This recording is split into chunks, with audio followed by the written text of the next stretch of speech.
गरीबी और मुफलिसी दूर करने का सबसे आसान तरीन रास्ता है आका अलैहिस्सलाम पे कसरत से दरूद भेजना।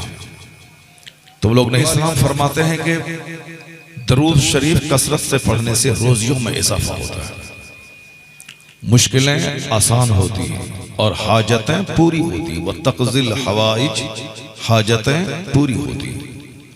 तो अल्लाह के हुक्म की तामील करते हुए खुश दिली के साथ इबादत समझकर सवाब की नीयत से सारे लोग बुलंद आवाज से दरूद पाक पढ़ें। अल्लाहुम्मा सल्लि अला सय्यदना व मौलाना मुहम्मद मअदनिल जूद वल करम व आलिहि व बारिक व सल्लिम सलातन व सलामन अलैका या रसूल अल्लाह।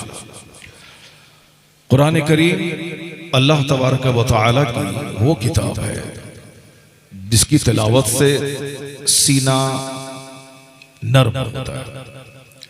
कुरान पाक की तिलावत से आदमी का घमंड दूर होता है। कुरान पाक की तिलावत से सीने की स्याही दूर होती है। कुरान पाक की तिलावत से अल्लाह तबारक व तआला उस बंदे को बुलंदी अता फरमाता है। हदीस में आया है कि इन्नल्लाह यरफ़अु बिहाज़ल किताब अक़वाम व यदअु बिही आख़रीन। अल्लाह इस किताब के जरिए बाज लोगों को बुलंद कर देता है और अल्लाह ताला इस किताब के जरिए बाज लोगों को पस्त और जलील कर देता है। कैसे? जो कुरान पाक के साथ अच्छा सलूक करता है, जो कुरान पाक पर ईमान लाता है, कुरान पाक के मुताबिक अमल करता है, कुरान पाक की तालीमात को आम करने के लिए मेहनतें करता है, तो अल्लाह तबारक व तआला उसे इज्जतों से मालामाल करता है। जैसे अरब के बकरी चराने वाले, अरब के खाना बदोश, जिन लोगों ने कुरान पर ईमान लाया, कुरान पाक की तालीमात पे अमल किया, अल्लाह ने उनको अरब व अजम का मालिक बना दिया। रोम जैसे क्रिश्चियनों के ममालिक, उस पूरे इलाके पे अल्लाह ने मुसलमानों को कब्जा दिया। ईरान जिसमें 1000 साल से मजूसियों का कब्जा था, उस ईरान की सरजमीन पे कुरान पाक पढ़ने वाले ने कब्जा किया और पूरी जमीन पे कुरान पाक की तालीम आम होने लगी। हिंदुस्तान की सरजमीन बुतखाने की जमीन थी। मोहम्मद इब्ने कासिम नौजवानों की एक टीम लेकर इस सरजमीन पे आए और फिर कुरान पाक की वो तालीमात आम हुई कि 1000 साल तक अल्लाह ने इस सरजमीन पे कलमा पढ़ने वालों को गलबा अता फरमाया। और आज भी पूरी दुनिया के मुकाबले में सबसे ज्यादा कलमा पढ़ने वाले, कुरान पाक की तिलावत करने वाले इस हिंदुस्तान में मौजूद है। सऊदी अरबिया, उसका वर्ग क्षेत्र लंबा चौड़ा है, लेकिन आबादी के एतबार से वो हिंदुस्तान के मुकाबले में कम है। मिस्र मुसलमानों का सबसे बड़ा मुल्क माना जाता है, लेकिन आबादी के एतबार से हिंदुस्तान के मुसलमानों से कम है। इंडोनेशिया दुनिया का मुसलमानों का सबसे बड़ा मुल्क माना जाता है, लेकिन हिंदुस्तान के मुकाबले में वहां की आबादी कम है। सबसे बड़ा मुल्क दुनिया का इंडोनेशिया। हज के मौके पर आप जाते होंगे कभी, तो वहां देखते होंगे हर तरफ इंडोनेशिया के हाजी हुज्जाज कराम एक बिल्कुल भीड़ लगा के रहते हैं, जिसको देखने के बाद पहचान जाते हैं कि लोग इंडोनेशिया के हाजी। इंडोनेशिया के, तुर्की के, पाकिस्तान के, अफगानिस्तान के, मगर हिंदुस्तान की आबादी इंडोनेशिया से भी ज्यादा है। मुसलमानों की आबादी तुर्की से भी ज्यादा, अफगानिस्तान से भी ज्यादा। यह समझ लें कि कमो बेश हिंदुस्तान में 40 करोड़ के करीब कलमा पढ़ने वाले बसते हैं। और पूरी दुनिया में किसी भी इस्लामी मुल्क की आबादी 40 करोड़ मुसलमानों की नहीं है। कहीं की 22 करोड़, कहीं की 20 करोड़, कहीं की 25 करोड़। 25 करोड़ से ज्यादा किसी मुल्क में मुसलमानों की आबादी नहीं है। इंडोनेशिया जैसे मुल्क में भी 25 से लेकर 30 करोड़, हिंदुस्तान में 30 से लेकर 40 करोड़ के बीच में आबादी है। यह इस बात की दलील है कि मुसलमानों की एक बड़ी जमात होने के एतबार से हिंदुस्तान को पूरी दुनिया में मकाम इम्तियाज हासिल है। क्योंकि दूसरे किसी मुल्क में कोई सुल्तानुल हिंद इस्लाम की तबलीग के लिए नहीं गए, मगर हिंदुस्तान में इस्लाम की तबलीग के लिए सुल्तानुल हिंद ख्वाजा गरीब नवाज तशरीफ लाए। इन्होंने पूरे हिंदुस्तान में जो जबरदस्त मेहनतें की और अपने खुलफा के जरिए जो दीन का काम किया, उसका इनाम ये मिला कि कम से कम उनकी मौजूदगी में बिलवास्ता या बिला वास्ता 90 लाख मुशरिकों ने कलमा पढ़ा। आज उनकी तादाद पूरे हिंदुस्तान में कमोबेश 40 करोड़ के करीब मुसलमानों की आबादी। तो हमें इस बात पर फख्र है कि मेरा मुल्क मुस्तफ़ा के गुलामों की तादाद के एतबार से दुनिया के सारे ममालिक पे फौकियत रखता है। इसलिए हमें हिंदुस्तान के जर्रे जर्रे से प्यार है कि यहाँ की आबादी सबसे ज्यादा और हिंदुस्तान में सबसे ज्यादा मदारिस इस्लामिया मौजूद है। हिंदुस्तान के उलमा दुनिया के अक्सर ममालिक में जाकर इस्लाम की तबलीग कर रहे हैं। अमेरिका जैसे मुल्क में हिंदुस्तान के बेशुमार उलमा कराम वहाँ की मस्जिदों, वहाँ के मकातिब और वहाँ के इस्लामिक सेंटर्स पे सबसे ज्यादा जो लोग काम कर रहे हैं, अरब ममालिक के अलावा सबसे ज्यादा हिंदुस्तान के उलमा काम करते हैं। चाइना, जापान में वहाँ भी हिंदुस्तान के उलमा कसरत से पाए जाते हैं। यहाँ तक कि अफ्रीका के सहराओं में भी हिंदुस्तान के उलमा कसरत से पाए जाते हैं। तो हिंदुस्तान की तरफ सारी दुनिया की निगाहें टिकी हुई। एक तरफ दुश्मनों की निगाहें कि फल फूल क्यों रहे, इसके फलने फूलने में किसका हाथ है, आखिर इनकी शानो शौकत बढ़ क्यों रही, इनके इदारे बढ़ क्यों रहे। एड़ी चूटी का जोर लोग सर्फ कर रहे हैं कि मदारिस बंद हो जाएं, लेकिन एक मदरसे में ताला लगता है, दर्जनों नए मदारिस खुल जाते हैं। एक मस्जिद में साहब बुरी नजर डाली जाती है, मगर उसी जगह सैकड़ों नई मस्जिदों की तामीर हो जाती है। इस बात की दलील है कि इस्लाम न कभी खतरे में था, न आज है और न कयामत तक रहेगा। चूंकि इंसान कमजोरी का पुतला है। यह इंसान जो अपने आप को कहता है कि मैं मिटा दूंगा, मैं दबा दूंगा, यह इंसान अपनी औकात भूल जाता है। यह इंसान कितना कमजोर है। एक पानी का नापाक कतरा जिससे यह इंसान पैदा हुआ और यह चला है अल्लाह रब्बुल इज्जत के दीन को मिटाने के लिए।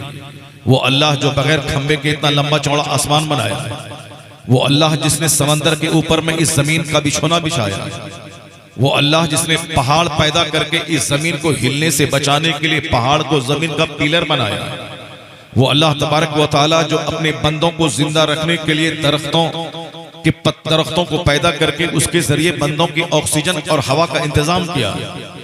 वो अल्लाह जिसने इस जमीन को नदी, नाले, डेजर्ट, पेड़ पौधों से जीनत बख्शी है।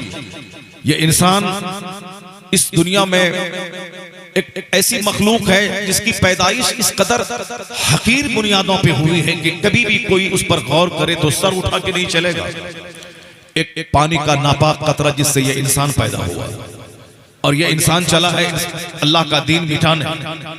वो नापाक कतरा जिसके निकलने के बाद अंग अंग नापाक हो जाता है। मैं कभी कभी कहता हूं अगर बंदर में कुत्ता लग जाए तो जहां लगे वहीं गलाजत जहां है वहां धो दे। नहाना गुस्ल करना फर्ज नहीं। अगर किसी के बंदर से सूअर टकरा जाए तो गुस्ल करना फर्ज नहीं। जहां सूअर का बदन लगा है वहां धो दे, पाक हो जाएगा।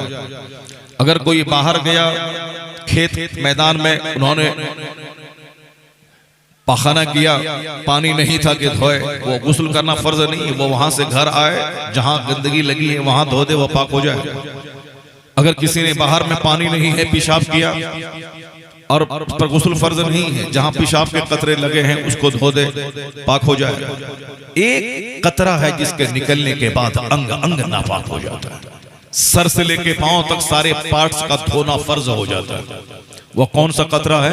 वो कतरा है वह मनी का कतरा जिसके निकलने के बाद सर से लेके पांव तक पूरे जिस्म का धोना फर्ज हो जाता है। अगर सुई की नोक के बराबर भी कहीं जगह खुश्क रही गुस्ल नहीं होगा। तो अब वही उसी कतरे से पैदा होता है यह इंसान जिस कतरा के निकलने से अंग अंग नापाक होता है। और इसका चर्चा कुरान शरीफ में कई जगहों पे अल्लाह ने किया है। फलियंजुरिल इंसानु मिम्मा खुलिका मिम्मा इंदाफि यखरुजु मिन बैनि सुल्बि वत तराई इन्नहु अला रजइही लकादिर। अल्लाह फरमाता है कि a man should consider in his creation, आदमी को अपनी पैदाइश पे गौर करना चाहिए कि पैदा हुआ कैसे है। अल्लाह कहता है कि एक जंप करता हुआ पानी का कतरा यानी मनी का कतरा कूदता हुआ निकलता है, उछलता हुआ निकलता है। अल्लाह फरमाता है उसी उछलते हुए कतरे से तुम्हारी पैदाइश हुई। वो कतरा जो निकलता है बैन सुल्ब व तराई, यानी बाप की रीढ़ की हड्डी और माँ के सीने की हड्डी से जो कतरा निकलता है, और वह दोनों कतरा शर्मगाहों से गुजरता हुआ यूटेरस बच्चादानी रहम में पहुंचता है। अब फिर वो कतरा 40 दिन तक अपनी असल हालत पे रहता है। फिर अगले 40 दिन के बाद उस कतरे को खून के लोथड़े की शक्ल में बदला जाता है। फिर अगले 40 डेज के बाद उसमें हड्डी का ढांचा तैयार किया जाता है। फिर अगले 40 डेज के बाद उसमें जान डाली जाती है। 120 दिन के बाद जान पड़ती है। 40 दिन एक हालत में, 40 दिन लोथड़े की हालत में, 40 दिन ढांचे नाक नक्शे की हालत में, अगले 40 दिन के बाद उसमें जान पड़ती है। तो 120 दिन के बाद बच्चे में जान पड़ जाती है। फिर उसको मजीद मैच्योरिटी के लिए, ताकि उसकी आंख काम करे, जबान काम करे, उसका ब्रेन काम करे, उसके कान काम करें, तो अल्लाह ताला उसको मजीद 9 महीने तक माँ के शिकम में रखता है। माँ का माहवारी खून, जो इजाफी खून एक औरत के जवान होने के बाद जो हर महीने निकलता है, हामिला होने के बाद उस खून को रोक लिया जाता है ताकि उस खून से बच्चों की परवरिश हो। अब वह खून नाफ की नली के जरिए बच्चे के बदन में जाता है। तो अब आप समझ सकते हैं कि कितनी बुनियाद कमजोर है इस इंसान की। वह माहवारी खून जिसके निकलने के बाद औरत इस कदर नापाक रहती है कि उस हालत में वह नमाज नहीं पढ़ सकती, उस हालत में वह रोजा नहीं रख सकती। रोजा का कज़ा करना उसके लिए जरूरी है माह रमजान के बाद जब वह पाक हो जाए। मगर चूंकि हर महीने की वीकनेस है, इसलिए नमाज उसके उन दोनों की माफ है उसके लिए। जिसके निकलने के बाद कुरान नहीं छू सकती, जिसके निकलने के बाद वह मस्जिद नहीं जा सकती, जिसके निकलने के बाद वह रोजा और नमाज नहीं पढ़ सकती, उसी खून के कतरे से इस इंसान की खुराक हुई। किस कदर बुनियाद कमजोर है इस इंसान की।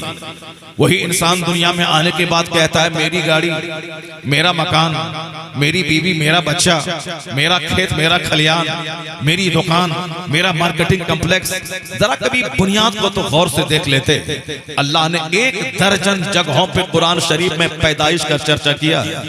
अल्लाह फरमाता है, ये इंसान कहता है कि फिर दोबारा अल्लाह मुझको जिंदा नहीं करेगा।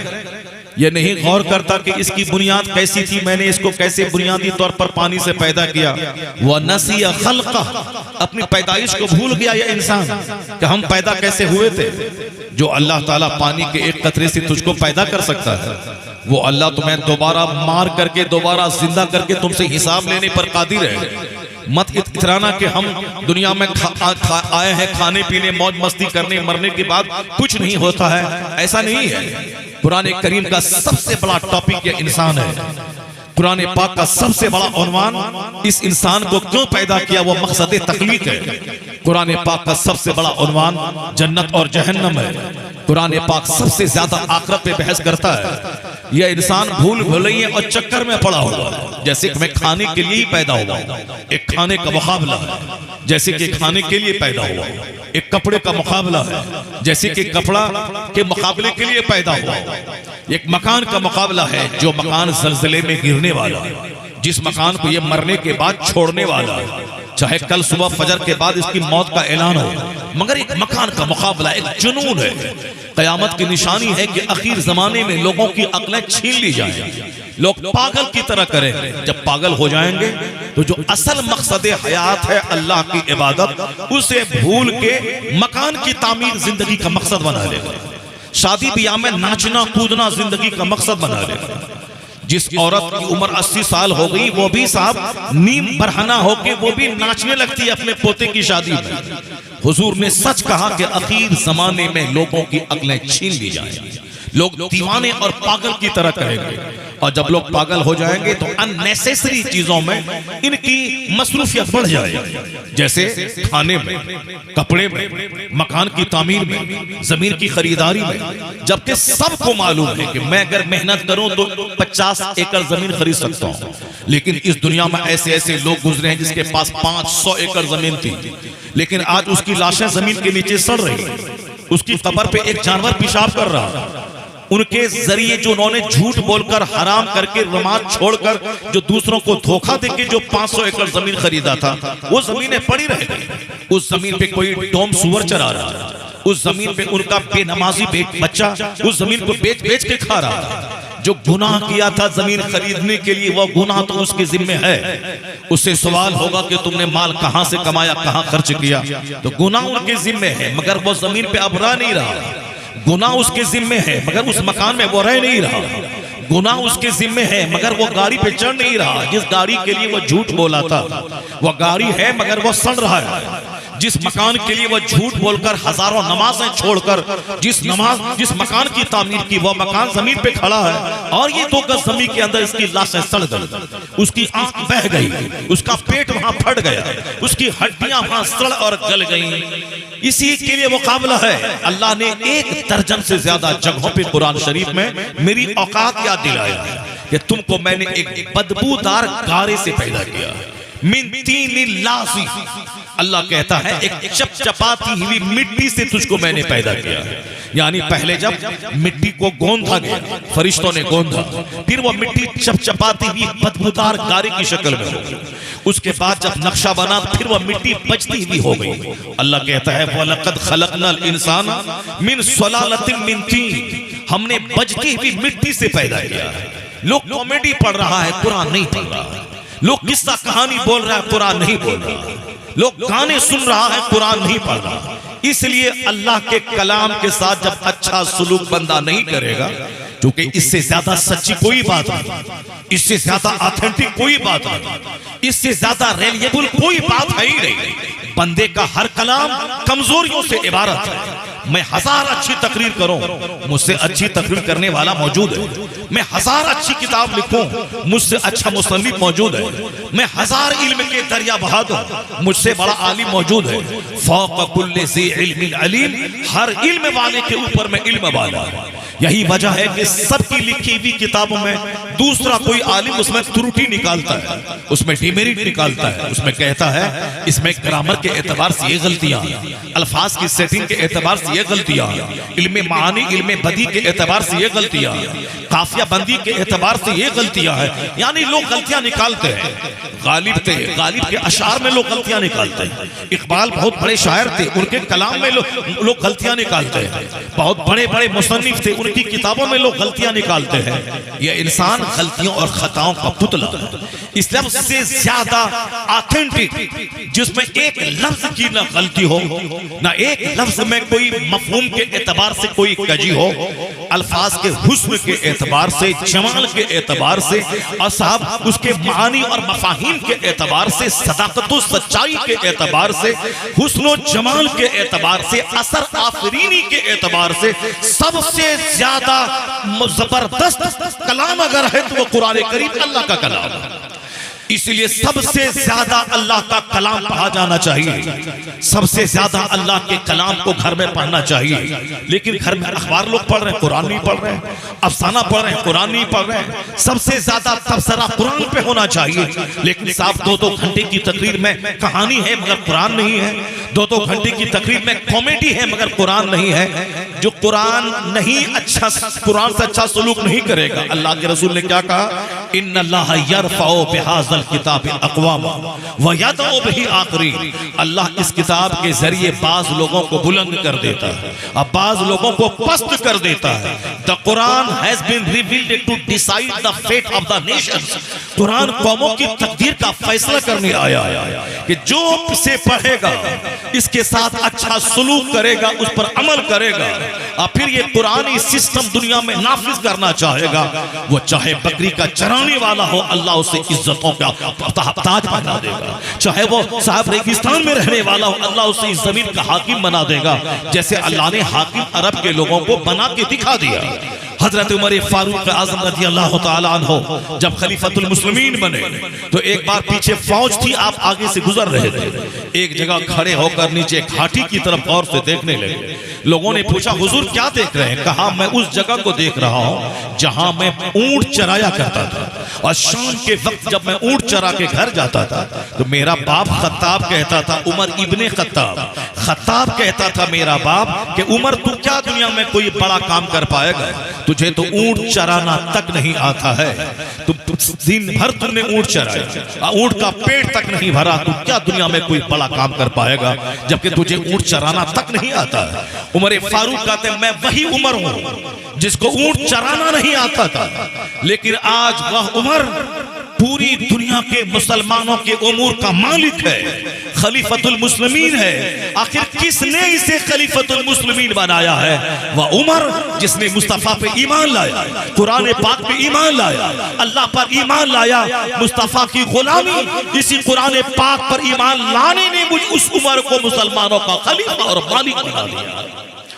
तो Quran has been revealed to decide the fate of the nation. Quran कौमों की तकदीर का फैसला करने आया है। ऐसा नहीं कुरान सिर्फ मौलवी के पढ़ने की किताब है, कुरान सिर्फ मौलाना के पढ़ने की किताब है, कुरान सिर्फ मुफ्ती साहब के पढ़ने की किताब है। कुरान पाक हर मुसलमान के पढ़ने की किताब है। सबसे ज्यादा मुसलमान पढ़े इसे, फिजिक्स से ज्यादा, केमिस्ट्री से ज्यादा, बायोलॉजी से ज्यादा, एस्ट्रोलॉजी से ज्यादा, एस्ट्रोनॉमी से ज्यादा, चूंकि सारे उलूम व फनून का फाउंटेन है कुरान, सारे उलूम व फनून का माउंटेन है Quran. The Quran is the mountain of knowledge and wisdom, the Quran is the fountain of knowledge and wisdom.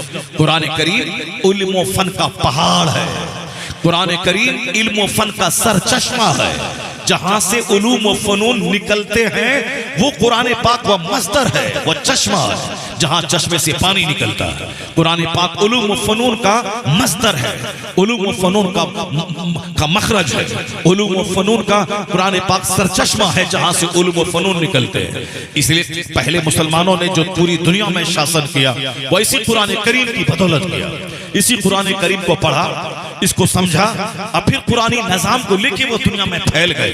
तो जो अल्लाह के कलाम को आम करेगा, जो अल्लाह का कलाम पढ़ेगा, जो अल्लाह के कलाम को समझेगा, जाहिर सी बात है अल्लाह की नवाजिशात उसके साथ होगी, अल्लाह रब्बुल इज्जत मेहरबानी फरमाएगा, अल्लाह ताला उस पर इनाम की बारिश करेगा।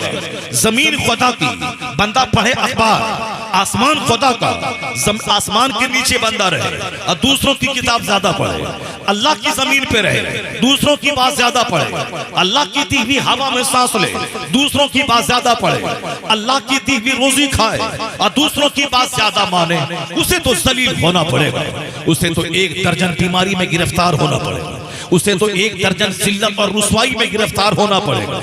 ये जो आज बीवी की बगावत है, ये जो आज औलाद की नाफरमानियां हैं, ये जो मुसलमानों के बच्चों का काफिरों के साथ भाग जाना है, ये जो मुसलमानों की बेटियों का मुशरिकों के साथ भाग जाना है, और ये कई पुश्तों से जो इज्जतदार कहलाता था, जिसकी इज्जत को पट्टा लग रहा है, जिसकी इज्जत मिट्टी में मिल रही है, 500 साल से जिसका खानदान इज्जत वाला कहलाता था, आज उसकी बेटी किसी चमार के साथ भागकर सारे खानदान की 500 साल इज्जत को मिट्टी में मिला रही है। इसका एक सबसे बड़ा कारण है घर में फिजिक्स का पढ़ना, कुरान का नहीं पढ़ना, केमिस्ट्री का पढ़ना, कुरान का नहीं पढ़ना, बायोलॉजी का पढ़ना, कुरान का नहीं पढ़ना, फिल्म एक्टर की तरह जिंदगी गुजारना मगर कुरान के मुताबिक जिंदगी नहीं गुजारना, किसी फिल्मी हीरोइन को अपने लिए मॉडल मानना, उनकी तरह कपड़ा, उनकी तरह जीन्स, उनकी तरह टी शर्ट, उनकी तरह सर के बाल, उनकी तरह स्टाइल, सब कुछ उनकी तरह, तो फिर काम हो काफिरों की तरह और इज्जत तलाश करे सालिहीन की तरह,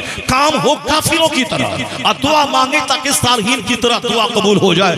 ऐसा नहीं होता इस दुनिया में कि अल्लाह की जमीन में रहे और काम शैतान का करे और अल्लाह रहमत हम पर नाजिल फरमा दे, ऐसा नहीं होता है। अल्लाह ने कहा रहमतें तुझ पर नाजिल होंगी, इख्तियार तुमको मिलेगा, तुम्हें बादशाहत मिलेगी, हुकूमत मिलेगी, मगर एक कंडीशन है, वला तहनु वला तहजनु व अंतुमुल आलाना इन कुंतुम मुमिनीन।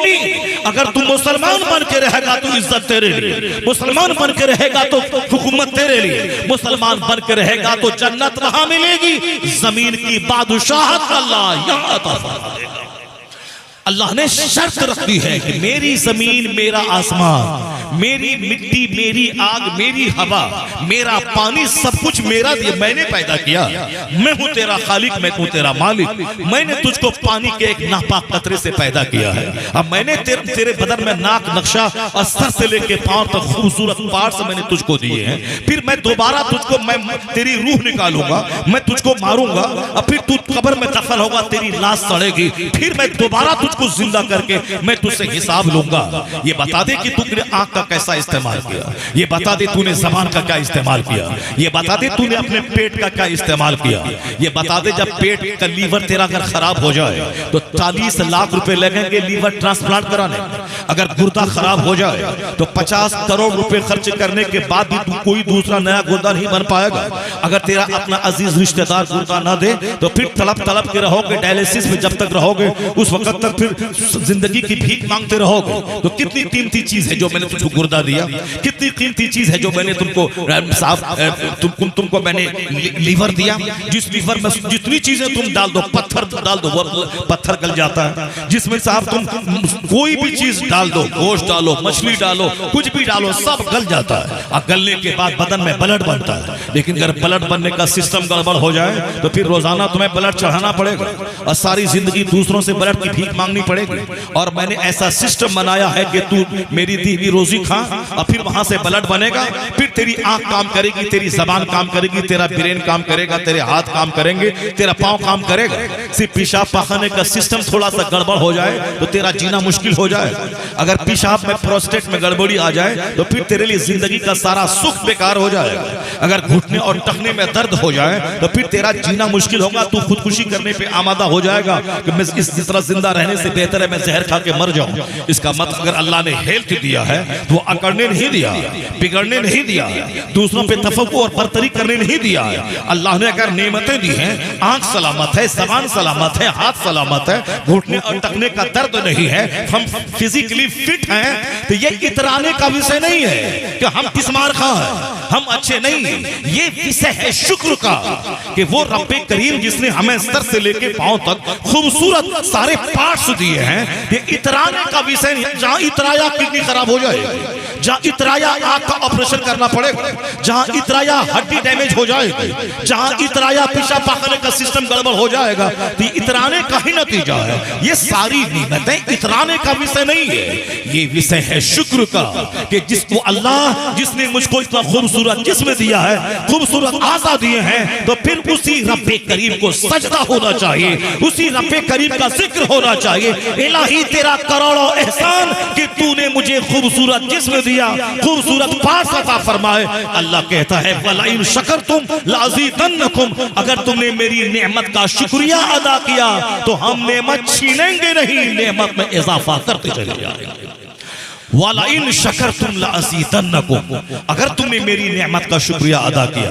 जबान का शुक्र है कि जबान से अल्लाह का जिक्र करें, ब्रेन का शुक्र है कि ब्रेन में कोई गंदा प्लान नहीं बना, दिल का शुक्र यह है कि दिल जिंदा है तो सारा जिस्म जिंदा है, और दिल जहां मरा, दिल की हरकत जहां बंद हुई, सारे पार्ट्स तो आपके जवाब दे जाएंगे। ये हार्ट ही है जो ब्लड को आउटपुट भी करता है, ब्लड को इनपुट भी करता है। तो जब तक ये दिल जिंदा है तो दिल में किसी दुनिया को दाखिल होने मत दीजिए। उस दिल में अल्लाह रब्बुल इज्जत की मोहब्बत बसाइए, उस दिल में यह जिंदगी देने वाले रब की मोहब्बत बसाइए। वल्लज़ीना आमनू अशद्दु हुब्बन लिल्लाह, अल्लाह कहता है जो साहिब ईमान है, जो मोमिन है, वह सबसे ज्यादा अल्लाह से मोहब्बत करते हैं। क्योंकि अल्लाह से मोहब्बत करने का मतलब कि अल्लाह मेरा खालिक, मेरा मालिक है, वही इज्जत और जिल्लत देने वाला है, वही मौत हयात देने वाला है। उसी रब्बे करीम ने हमें कुरान करीम अता फरमाया, उसी रब्बे करीम ने हमें मुस्तफा जैसा रहनुमा रसूल, हमें पैगंबर अता फरमाया, उसी रब्बे करीम ने हमें काबा जैसा जबरदस्त किबला अता फरमाया, उसी रब्बे करीम ने हमें बीवी जैसी तस्कीन का सामान हमें अता फरमाया, वही रब्बे करीम जिसने औलाद जैसी दिलों की ठंडक हमारे लिए पैदा फरमाया। यानी जिस तरफ निगाहें दौड़ाएंगे हर तरफ अल्लाह की नेमतों के जलवे नजर आएंगे। तो एक अक्लमंद वो है जो इन नेमतों को देखने के बाद जब वह बाग देखे तो गुरूर नहीं करे, सजदा करे, जब वह पहाड़ देखे बुराई नहीं करे, सजदा करे, जब वह औलाद को देखे घमंड नहीं करे, खुदा को सजदा करे, जब वह बीवी से सुकून पाए घमंड नहीं करे, खुदा को सजदा करे, जब वह 10 रोटी खा के पचा ले गुरूर नहीं करे, खुदा को सजदा करे, जब वह हाथ पांव लेकर कारोबार 16 घंटे दुकान में रह के कारोबार करे तो घमंड नहीं बल्कि उस अल्लाह का शुक्र बजा लाए जिसने हमें आंख दिया, जिसने हमें हाथ काम करने के लिए दिया, हमें पांव चलने के लिए दिया। यानी हर तरफ जो नेमतों की बहारें हैं जिसके बारे में अल्लाह कहता है वइन तउद्दू निअमतल्लाहि ला तुहसूहा, अगर तुम अल्लाह की नेमतों को गिनना चाहोगे तो गिन नहीं पाओगे, बेशुमार नेमत है। जब बंदा 5 वक्त सजदे में सर झुका देता है तो वह एतराफ करता है मालिक मैं बंदा हूं तू मेरा खुदा है, मैं आजिज हूं तू मुख्तार है, मैं मोहताज हूं तू गनी है, मैं जीरो हूं तू सब कुछ है। जब इतना बंदा कहता है तो अल्लाह कहता है तूने पेशानी मेरे लिए झुका दिया है, अब मैं तुझे सेहत दूंगा, अब मैं तुझे इज्जत दूंगा, अब मरने के बाद तुझे मैं अपनी जन्नत में जगह अता करूंगा। और जब यह बंदा इतराने लगता है, जब ये बंदा आंख पे घमंड, चेहरे पे घमंड, औलाद पे घमंड, बीवी पे घमंड, मकान पे घमंड, जवानी पे घमंड, दौलतों पे घमंड करता है, आग तो वहां तैयार है जहन्नम में। इस दुनिया में अल्लाह नेमतों को छीन के तड़पा के बंदों को बता देता है कि नेमतों की कद्र क्या है। और तुम जो तिस्मारखा बनते हो कि हमको खुद से अपना हक मिल गया है, ऐसा नहीं है। जब अल्लाह तबारक व तआला सांस लेने की तंगी देता है, जो आराम से बंदा ऑक्सीजन में सांस ले रहा था, लेकिन जब अल्लाह रब्बुल इज्जत सांस की बीमारी देता है, जब बंदा ऑक्सीजन पे चला जाता है, जब बंदा वेंटिलेशन पे रहता है, उस वक्त ये सांस नहीं ले सकता है। सभाओं का चेहरा देखता है जिसके सामने अपने 2-4 ट्रक पे घमंड किया था, अपने 2-4 फॉर्च्यूनर पे घमंड किया था, अपने 2-4 छोटे से ईंट और पत्थर के मकान पे घमंड किया था। जब उसको वेंटिलेशन पे डाल देता है, जब वो सभाओं का चेहरा देखता है और कुछ बोल नहीं पाता है, उसका सारा गुरूर चूर हो जाता है। अल्लाह तबारक व तआला उस बंदे को बता देता है कि मेरे बंदे तू तो सोचा था कि माल के जरिए सब कर लेंगे, माल ही सब कुछ है, माल कमाओ, माल रहेगा तो दुनिया झुकेगी, माल रहेगा तो सारे रिश्तेदार आएंगे, माल रहेगा तो मौलाना मौलवी रसीद लेके दरवाजे पे पहुंचेंगे, माल रहेगा तो सारा समाज दरवाजे पे बैठ के चाय पीने के लिए आएगा, माल सब कुछ है। अब ये बता दे कि माल सब कुछ है या फिर माल देने वाला सब कुछ है। और जब वो उसको तड़पाता है अल्लाह, तब वो बंदा कहता है मैं तो सोचा था कि माल से सब कुछ हो जाएगा, लेकिन अब पता चला है कि बंदे के चाहने से सब कुछ नहीं होता है।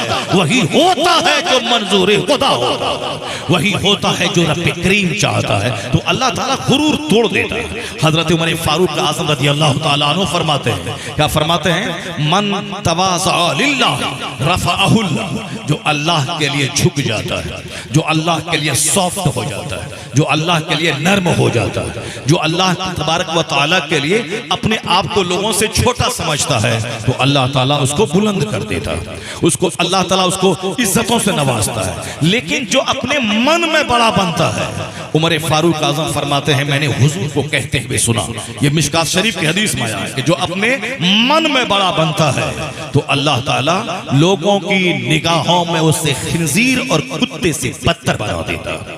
लोगों की आयुनी नास in the site of people, लोगों की निगाहों में उसे कुत्ते और खिंजीर से बदतर बना देता है। आज सारी दुनिया में जो आग लगी है, कहीं कोरोना की आग, कहीं सुनामी की आग, कहीं साथ इख्तलाफ की आग, कहीं इंतशार की आग, कहीं औलाद की नाफरमानी की आग, सारी दुनिया आग में झुलस रही है। भले ही वो आज खा पी के आराम से सो जाए, लेकिन दिमाग में आग लगी है, फिक्र की एक ऐसी आग लगी हुई है। आज मालदार है, कल अगर कारोबार ठप हो गया तो क्या होगा। मालदार है, माल है, मगर औलाद की सेहत नहीं है। औलाद सेहतमंद है मगर बीवी की बगावत है, सब कुछ ठीक है मगर पड़ोसी की दुश्मनी है। सारी दुनिया में लगी है आग। क्यों नहीं आग लगेगी? अल्लाह का कलाम है कुरान, वो पढ़ता नहीं। लोग साफ अखबार पढ़ रहे हैं, दैनिक जागरण पढ़ रहे हैं, द टाइम्स ऑफ इंडिया पढ़ रहे हैं, हिंदुस्तान पढ़ रहे हैं, फिजिक्स केमिस्ट्री बायोलॉजी 2 पैसा कमाने के लिए पढ़ रहे हैं, अंग्रेजी साहित्य और संस्कृत 2 पैसा कमाने के लिए पढ़ रहे हैं। साहब अपने वतन से बेवतन होकर 2 पैसा कमाने के लिए, एमबीबीएस डॉक्टर बनने के लिए जमीन बेचकर बच्चों को पढ़ा रहे हैं, और सारी जिंदगी 2 पैसा कमा के खाने पीने के लिए उन्होंने नमाजें छोड़ दी, उन्होंने रात की नींद कुर्बान कर दी, उन्होंने साहब रमजान का रोजा छोड़ दिया, उन्होंने कानून हया और पर्दा को तार-तार कर दिया। जींस टी शर्ट पहन के गैर मर्दों को दावतें ज़िना देकर ये एमबीबीएस डॉक्टर बनने जा रही है, ये आईटीआई सेक्टर में जा रही है ताकि 2 पैसा कमाओ, नौकरी मिले, 2-4-10 साल कमा के खाओ पियो, उसके बाद मरने के बाद कब्रिस्तान जाके सड़ जाओ। यानी 2 रोटी की खातिर साहब नीम बढ़ाना लिबास, 2 रोटी की खातिर रात भर मेहनतें, 2 रोटी की खातिर वतन से बेवतन होना। और जो मकसद हयात है, जिस काम के लिए मैं पैदा हुआ हूं, जिसके लिए अल्लाह ने सारी चीजें पैदा की है, वो मकसद हयात की कोई फिक्र नहीं है। मकसद हयात यही है कि जमीन तुम्हारे लिए, आसमान तुम्हारे लिए, सूरज और चांद तेरे लिए है, ताकि रात की वहशत दूर हो, चांद बनाया, दिन का उजाला ताकि काम काज करो, अल्लाह ने सूरज बनाया। तुम्हें अल्लाह ने जमीन से फसलें पैदा करके खाने के लिए दिया, अल्लाह ने चावल दिया, अल्लाह ने रोटी दी, अल्लाह ने फ्रूट्स दिए, अल्लाह ने वेजिटेबल्स दी, अल्लाह ने सवारी के लिए जानवर दिए, अल्लाह ने तेरे गोश्त के लिए समंदर की मछलियां दे दी, परिंदे दे दिए, जानवर तुझको दे दिए ताकि इनकी पीठ पर सवारी का काम ले, और जरूरतन इसको ज़बह करके तू इसका तो गोश्त खा ले, ये इसके थन का दूध तू पी ले, जानवरों के थनों का दूध, ये जानवरों का गोश्त, ये मछली समंदर का गोश्त, ये सारी चीजें हमारे लिए, अल्लाह नहीं खाता, अल्लाह के फरिश्ते नहीं खाते हैं, ये तुम्हारे लिए है। तेरी तबीयत में है तगय्युर पसंदी, यानी बदल बदल कर चेंजिंग फॉन्डिंग तेरी तबीयत है कि रोटी, सिर्फ रोटी नहीं, चावल भी चाहिए, चावल ही नहीं, चावल के 10 आइटम चाहिए, सिर्फ रोटी नहीं, रोटी के 50 आइटम चाहिए, सिर्फ एक सब्जी आलू नहीं, हमें सीजनल सब वेजिटेबल चाहिए। ये बैगन तेरे लिए, ये खीरा तेरे लिए, ये ककड़ी तेरे लिए, ये अदरक तेरे लिए, ये लहसुन तेरे लिए, ये किसकी ना अल्लाह खाता ना अल्लाह का फरिश्ता खाता, ये सब कुछ तेरे लिए है ताकि तुम अलग अलग चीजें खाओ, कभी आलू खाओ, कभी बैगन खाओ, कभी सेम खाओ, कभी मटर खाओ, कभी दाल खाओ, कभी गोश्त खाओ, कभी मछली खाओ, कभी तुम सेब खाओ, कभी संतरा खाओ, कभी अनार खाओ, कभी केला खाओ, कभी आम खाओ, कभी अमरूद खाओ, कभी नाशपाती खाओ। ये सारे फ्रूट लाजवाब है, नाशपाती का जवाब नहीं है, अनार का जवाब नहीं है, सेब का जवाब नहीं है, सेब का केला का जवाब नहीं है, कैल्शियम का भंडार है केला, लीवर के लिए जबरदस्त, लीवर को इन्फेक्शन से बचाने की एक शानदार चीज है सेब और संतरा। ये अनार, एक अनार 100 बीमार, एक अनार 7 बीमारों का जबरदस्त इलाज है, यानी लीवर को स्ट्रॉन्ग करने, ब्लड को बनाने में अनार का जबरदस्त रोल है। ये अनार लाजवाब, सेब लाजवाब, नाशपाती लाजवाब, अमरूद लाजवाब, पपीता लाजवाब, जो विटामिन का खजाना है, ये अल्लाह नहीं खाता है, अल्लाह का फरिश्ता नहीं खाता है। किसके लिए अल्लाह ने बनाया ये सारी चीजें? ये जनाबे इंसान के लिए अल्लाह ने पैदा किया कि तुम सीजनल फ्रूट खाओ, तुम वेजिटेबल खाओ, और कभी ड्राई फ्रूट खाओ, पिस्ता खाओ, काजू खाओ, किशमिश खाओ, ये ड्राई फ्रूट है, ये सीजनल फ्रूट है, ये एनुअल सब्जी है, ये सीजनल सब्जी है, सब तेरे लिए है, सब तुम खाओ। जब माँ की गोद में रहो तो माँ की छाती का दूध तेरे लिए है, और जब 2 साल के बाद दूध हराम हो जाए तो फिर ये जानवर भैंस का दूध तेरे लिए है, या बकरी का दूध तेरे लिए है। 2 साल तक माँ का दूध पियो, और 2 साल के बाद 80 साल के बुढ़ापे तक ये गाय का दूध पियो, या भैंस का दूध पियो, ताकि तेरी हड्डी मजबूत होगी। अल्लाह ने क्यों ऐसा किया कि एक गाय घास खाती है, घास खाने के बाद एक तरफ पखाना निकलता है, एक तरफ पेशाब निकलता है, एक तरफ गोबर निकलता है, उसी के बीच से अल्लाह साफ शफाफ सेहत बख्श दूध निकालता है। साइंसदानों ने आज रिसर्च किया है यह दूध कहां से निकलता है। साइंसदानों ने रिसर्च किया, यह दूध निकलता है खून के बीच से, यह दूध निकलता है घास गोबर के बीच से, मगर एक अजूबा दूध है जिसमें सेहत का भंडार है, इसमें सेहत का खजाना है। और यह दूध में न गोबर की लाली है और न इसमें न खून की लाली है, न गोबर का पीलापन, गोबर की बदबू है, और निकलता है उसी दोनों के बीच से। ये निज़ाम कुदरत है जो इंसान के लिए अल्लाह ने जबरदस्त सामान पैदा किया है। मगर कुरान करीम ने क्या कहा? कुरान कहता है व इन्न लकुम फिल अनआम लइब्रा नुस्कीकुम मिम्मा फी बुतूनिही मिन बैनि फरसिन व दमिन लबनन खालिसन साइगल लिशारिबीन। अल्लाह कहता है ए इंसान, तुम्हारे लिए इन जानवरों में आंख खुलने की बात है। Undoubtedly for you are tokens, तुम्हारे लिए इस जानवरों में आंख खुलने की बात है।